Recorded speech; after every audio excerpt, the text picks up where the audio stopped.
ఓం నమో వెంకటేశాయ.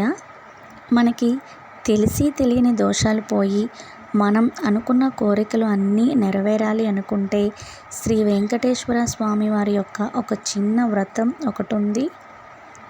ఈ వ్రతం ఏమిటంటే ప్రతి శనివారం కూడా శుచిగా తలస్నానం చేసి దేవుని గదిని శుభ్రం చేసుకొని ఒక 7 ఒత్తులతో దీపారాధన చేయాలి. వెంకటేశ్వర స్వామి యొక్క ఫోటోని అలంకరించుకొని పూజ చేయాలి. ముఖ్యమైన విషయం ఏంటంటే 7 ఒత్తులతో ఈ పూజ చేయాలి.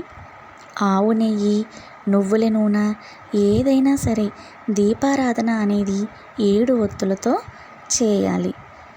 దీపారాధన చేసిన తరువాత ఒక పాత్ర తీసుకొని ఆ పాత్రలో కొంచెం ఆవు పాలు, చిన్న బెల్లం ముక్క, చిన్న అరటిపండు ముక్కలు, మంచి అరటిపండు ముక్కలు ఈ 3 కలిపి స్వామివారికి నైవేద్యం పెట్టాలి.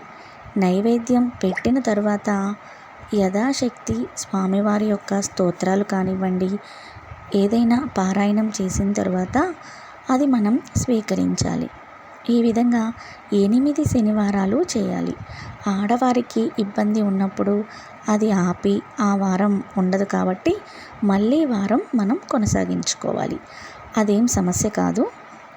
ఏమి నూనె వేయాలి, ఏ ఒత్తులు వేయాలి అని ఆలోచించకుండా ఈ పరిహారం 8 వారాలు గనక చేసినట్లయితే తప్పకుండా మీకు అనుకున్న కోరికలన్నీ నెరవేరుతాయి.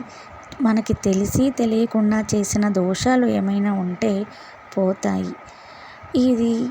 ఈ వ్రతం అనేది సప్త శనివారాల వ్రతం అంత పెద్దదిగా ఉండదు, చాలా చిన్నగా ఉంటుంది. ఆచరించండి.